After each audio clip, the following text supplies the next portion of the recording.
exactly. And when we don't do that, when we just try to have identity representation, that's where we miss the mark, because we don't support the whole person. We support the part of them that we want to utilize in our workspace. And it hurts everyone, right? It doesn't just hurt the person or the identity that's most likely to be oppressed or to be silenced. It hurts everyone because it creates that culture of not caring and taking care of and recognizing each individual and the needs that they bring into that space and their lived experience. Yeah, and I think Exactly. that I hope we will be able to highlight that, right? To highlight how important the qualitative and the personal narrative and experiences by engaging more of these experts to share with us what their experience has been in different organizations. And again, where we see best practices that we should, exclaim very loudly and try to repeat within our organizations, and where we see that it's performative and that we are actually not improving anything for anyone. We are just trying to get, the same old work done. And so how do we move forward from that? So yeah, we were just talking about partly our data collection process and what's been important to us, and also how we are trying to do this a little differently. Why qualitative engagement from others outside of just our research team is so important.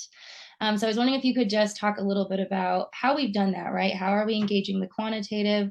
How is the qualitative and the personal narrative important? And how are we kind of trying to bring those together? Yeah, so I mean, I think the first stage of our research process has really been trying to understand what is already out there in the world. We've done some deep dives into these best places to work lists to sort of, again, see sort of what trends emerge, what companies are at the top of these lists. And again, trying to get as much information as we can as to what is already out in the world. But Mm. again, we also understand that numbers only do so much and that we can only get so much from sort of what we are able to gather on the internet and things like that. And so what we have also started to do is we created a survey where we are reaching out to professionals who work in DEI or EBI spaces to really sort of see if what we are seeing in the world maps on to what we are seeing with the folks who are doing the work. And so we're asking questions about what they believe the best place to work looks like, to describe what that looks like. Do they see these trends of, actual equity, belonging, inclusion in different sectors or within different companies that they work? And so that is one component. It's another sort of qualitative component that we are trying to collect on our own and engage with these experts within the field. But then what we're also hoping to do is that through that outreach to the professionals, that we are able to invite them back for conversations and roundtables just to discuss a little bit further some of these ideas surrounding what it means to be a best place to work, and if there are practices that they think are really effective or not really effective, or if there is a best practice that is sort of out there and touted to be something that's really good, but that's not really what they're seeing when they work with organizations. And so, again, the qualitative is really important and really sort of sets a foundation for our understanding, but we want to take it a little bit further and provide greater nuance to these conversations to really get at the core of what these ideas surrounding equity, belonging, and inclusion are by talking to the people who are experts in this field and are doing the work and working within organizations to truly achieve that goal. Yeah, that's beautifully said. I would add to that that some of the emphasis on wanting to gather the personal narratives as well as this collective narrative of the DEI, EBI experts is to really help to shape and start to build this larger conversation around how can we define a best place to work? How can we define a equitable, inclusive place to work? And how can we actually start to promote and put out into the world some of the best practices that are actually being applied in spaces at the moment and working, right? That are creating the change that the institution plus the employees and the staff are seeking together. And I think that part of the missing piece of a lot of the research that's being done, as we've been combing through this research together this last year, is that it's all done within one institution and one body, right? So it is one group, one nonprofit, one corporation, one newspaper or journal, right, that has decided that they are going to put together some information and put it out into the world to share.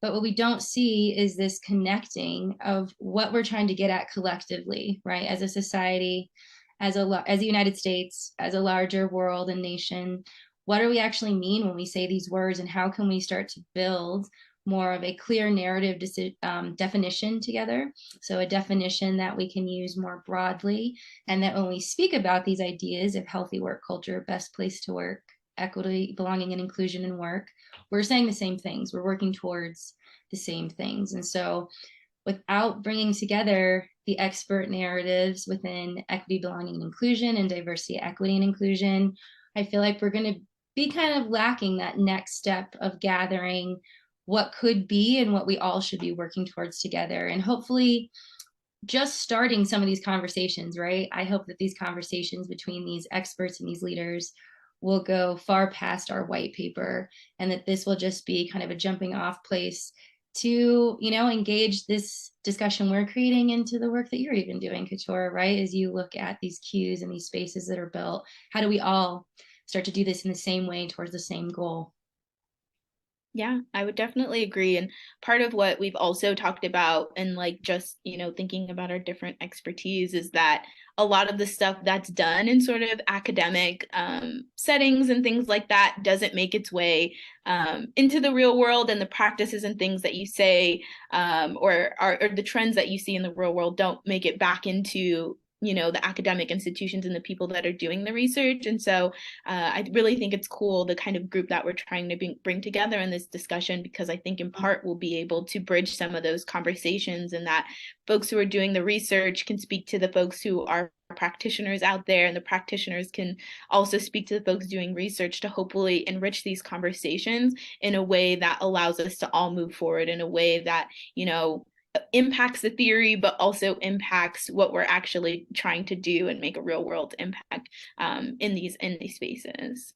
Yeah, exactly. I think it is the action of true collaboration, right? To try to build a bridge between these different worlds and these different modes of thinking and understanding, and to start to build more collaborative narratives that, to the point you made, are great, that are not just institutional frameworks or knowledge, but that are being turned into applicable practices that hopefully support and engage true collaboration in different spaces, right? That move from, again, leadership and thought provoking discussion to actual action in spaces that are working towards meeting the needs of the individual in that space.